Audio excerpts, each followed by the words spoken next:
तो सबसे पहले हमने इलेक्ट्रिक को समझना है, बिजली को समझना है कि बिजली क्या चीज़ है। इसको समझने के लिए हमें पहले मॉलिक्यूल को समझना पड़ेगा कि मॉलिक्यूल क्या है। मॉलिक्यूल दुनिया का वो छोटा ज़र्रा है जिससे दुनिया की तमाम अशिया बनी। हर चीज़ जो है either that thing is living और नॉन लिविंग, बेशक वो चीज़ जो है वो ज़िंदा है या ज़िंदा नहीं है।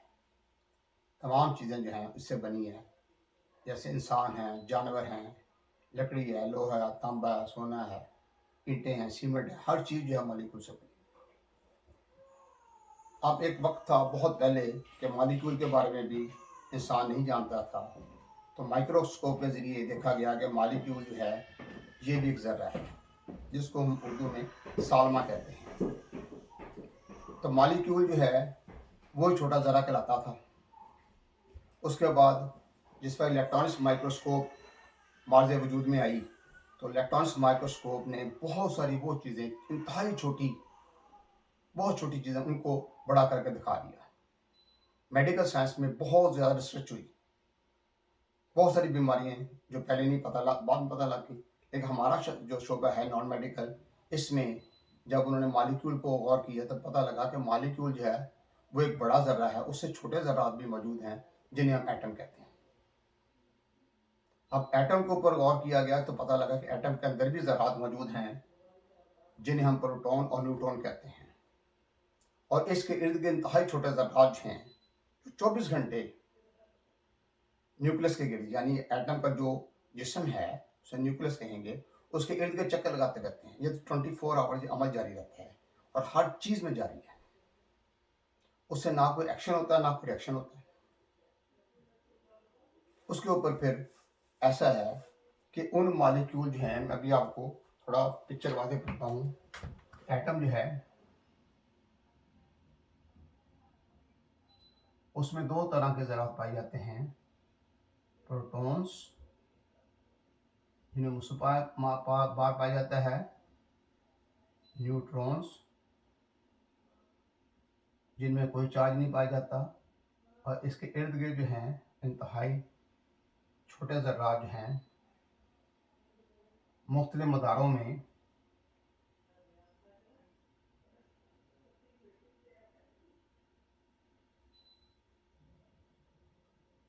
चक्कर लगाते रहते हैं इस तरीके से।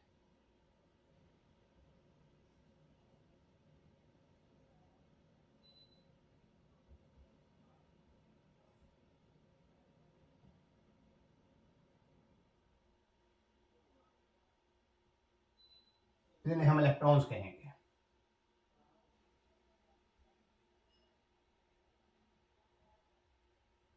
इलेक्ट्रॉन्स में मनफी चार्ज पाया जाता है।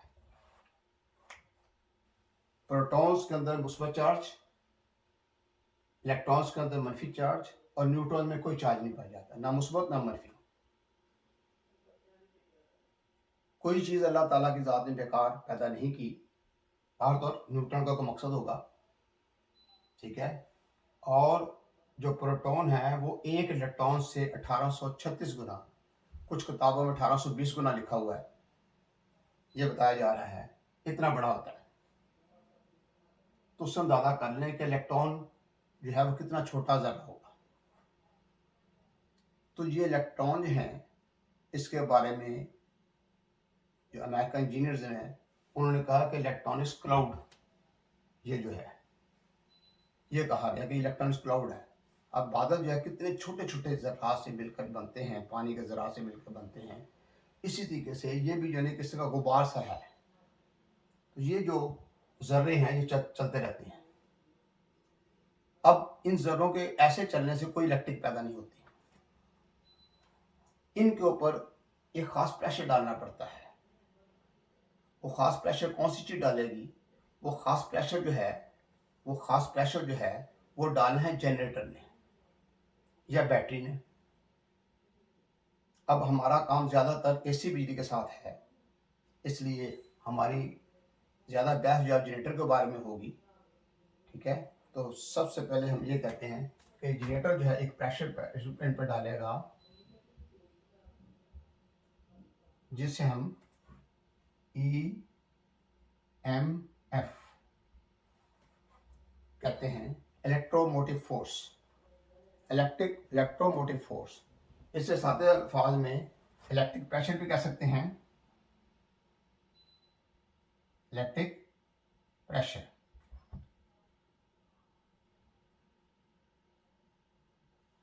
इलेक्ट्रिक प्रेशर जो है, इलेक्ट्रिक प्रेशर जो है जिसको उर्दू में बरकी दबाव कहेंगे, बर्क मैंने बिजली, बरकी दबाव, बिजली का दबाव, ये दबाव इन पर डाला जाता है। जब ये दबाव इन पर डाला जाएगा तो ये इलेक्ट्रॉन्स बहुत तेजी के साथ दबाव के मुखालिफ चलना शुरू हो जाते हैं, मुसलसल चलना शुरू हो जाते हैं। वो तब मुसलसल चलेंगे जब जनरेटर लगातार चल रहा होगा। तो जनरेटर के चलने से ये इलेक्ट्रॉन्स अपने ऑर्बिट को छोड़ेंगे, आगे भागना शुरू कर देंगे, जिससे बिजली जो है वो, उसे हम बिजली कहते हैं। तो इलेक्ट्रॉन्स के मुसलसल बहाव का नाम बिजली है। अब जो है, जब भी जनरेटर जो है उसको हम चलाएंगे, उसके साथ दो तारों को लगाना जरूरी है। एक तार जो है, दो तारें लगाएंगे, जब दो तारें लगाएंगे ना उनमें से कोई तार न्यूट्रल होगी ना फेस होगी, ना पॉजिटिव ना कोई नेगेटिव होगी। जब जनरेटर को चलाएंगे तो उस वक्त जो है इन दोनों में फर्क पैदा हो जाएगा, दोनों तारों में एक तार फेस हो जाएगी, एक न्यूट्रल हो जाएगी, जिससे हम पोटेंशियल डिफरेंस कहेंगे। तो इस तरीके से जनरेटर जो है वो क्या पैदा करता है, पोटेंशियल डिफरेंस। ये भी है। फिर ये भी सवाल है कि जनरेटर क्या पैदा करता है, जो कैसे ईएमएफ भी कह सकते हैं। जनरेटर क्या पैदा करता है, इलेक्ट्रिक प्रेशर पैदा करता है। उर्दू में कहेंगे बरकी दबाव पैदा करता है। तो बरकी दबाव, इलेक्ट्रिक प्रेशर, ईएमएफ और पोटेंशियल डिफरेंस एक ही चीज है, जो समझती जवाब हो जाए। इस तरीके से ये सिलसिला जो है वो चलता है।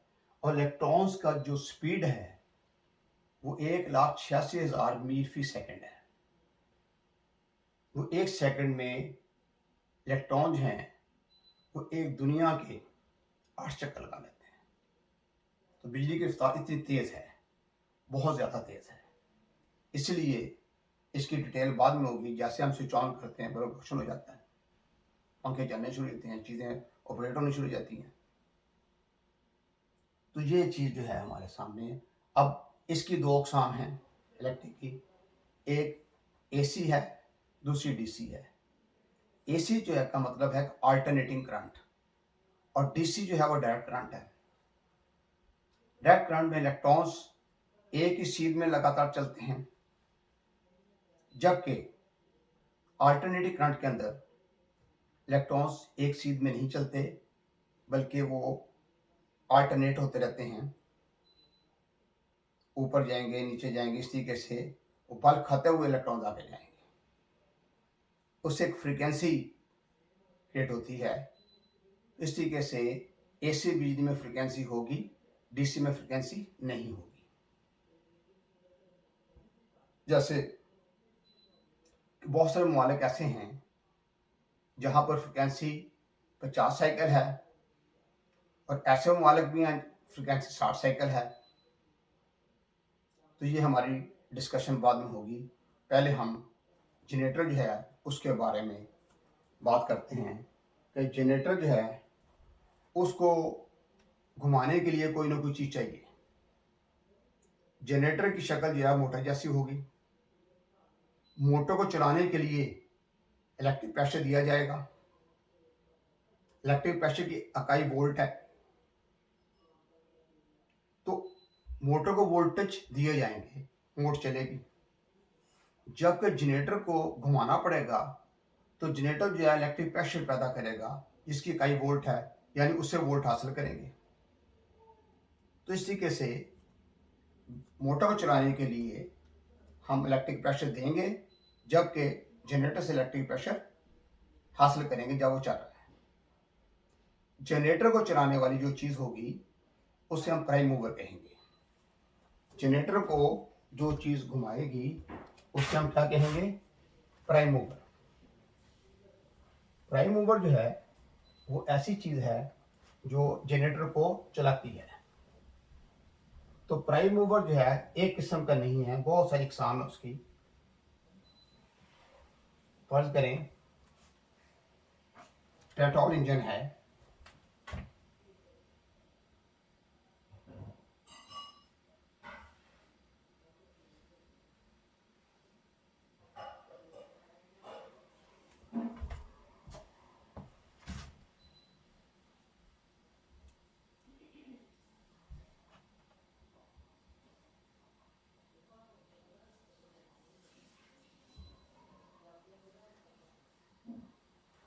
पेट्रोल इंजन जो है उसको हम चलाएंगे पेट्रोल के ज़रिए।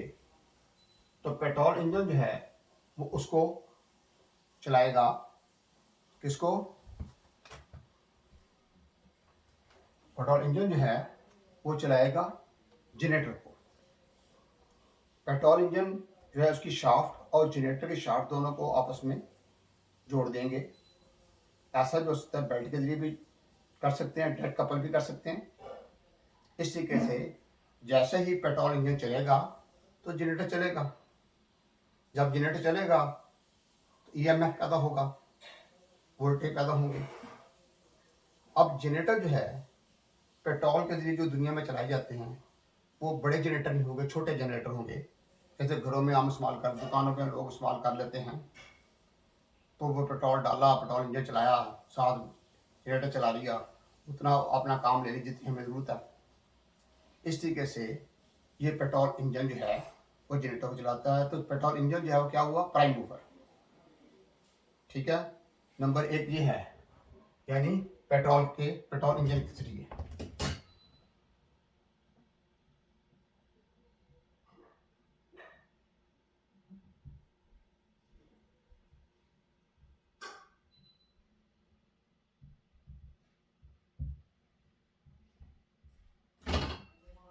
नंबर दो, डीजल इंजन के जरिए। अब दूसरा जरिया जो है वो हम डीजल इंजन जो है उसको इस्तेमाल कर रहे हैं। ठीक है, तो डीजल इंजन जो है जब चलेगा तो डीजल इंजन चलेगा तो वो भी जनरेटर को ही चलाएगा। ये थोड़े से बड़े और बड़े भी, ज़्यादा बड़े बनाए जा सकते हैं। डीजल इंजन जो है उसको पहले चलाएंगे, डीजल इंजन जनरेटर को चलाएगा। अब सऊदीया जो है या कतर है, कुवैत है, या वो ममालिक जो हैं जहाँ पर तेल ज़्यादा मकदार में है वो डीजल के जरिए चला लेते हैं, क्योंकि डीजल उनको सस्ता पड़ता है। डीजल जो उनको सस्ता पड़ेगा उसके जरिए वो चला लेते हैं। इस तरीके से दूसरा जरिया हमारा है, डीजल के जरिए हम बिजली का पैदा करने का सिलसिला जो है, जिस हम इलेक्ट्रिक प्रेशर पैदा करने का जरिया बना लेते हैं। तो पहला जरिया है पेट्रोल के जरिए, दूसरा डीजल इंजन के जरिए। तीसरा जो है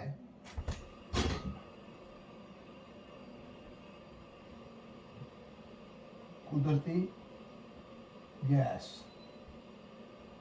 ये तीसरा प्राइम मूवर जो है कुदरती गैस के इंजन के जरिए। अब कुदरती गैस जो है जिसको पाकिस्तान में सुई गैस कह देते हैं, उस गैस के ज़रिए जो है हम गैस इंजन चलाएंगे।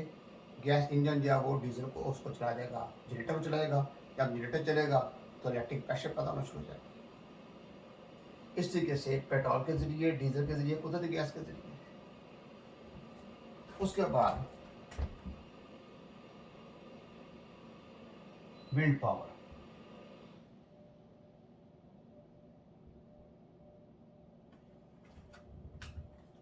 जिन ममालिक में हवा तेज़ चलती है उन्होंने तेज़ हवा को के ज़रिए अपना काम चला लिया। बहुत बड़े बड़े टावर बनाए, टावर के ऊपर बहुत मजबूत पंखे लगाए। जब हवा तेज़ चलती है और पंखे घूमते हैं, जब पंखे घूमते हैं उनके ऊपर बैटर लगा के नीचे की तरफ जो है उन्होंने जनरेटर रखे हुए हैं। तो जैसे ही हवा तेज़ चलती है तो जनरेटर चलना शुरू हो जाता है। जैसे जनरेटर चलता है कि हमें पता करना शुरू कर देना उसे। इस तरीके से विंड पावर के ज़रिए भी इलेक्ट्रिक का हसूल किया जा सकता है। उसके बाद हाइड्रल है।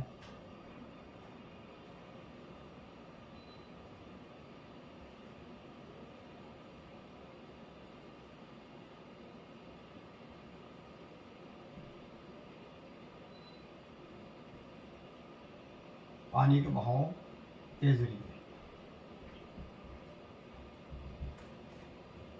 तो पांचवा जो है वो है पानी के बहाव के ज़रिए है।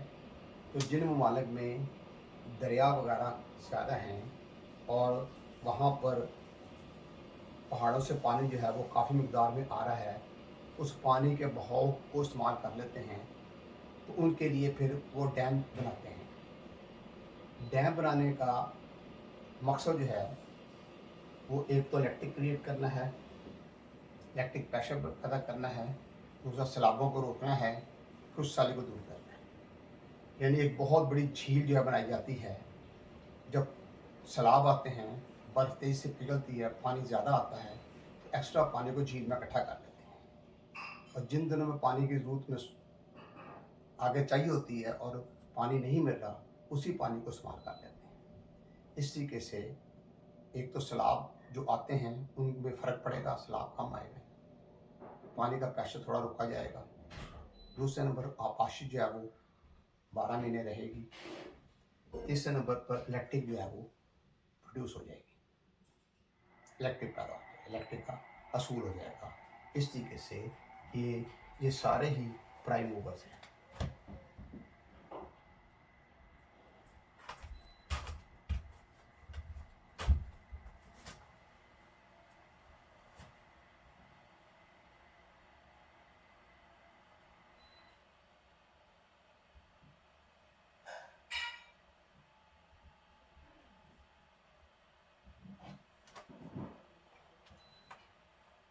ठीक है,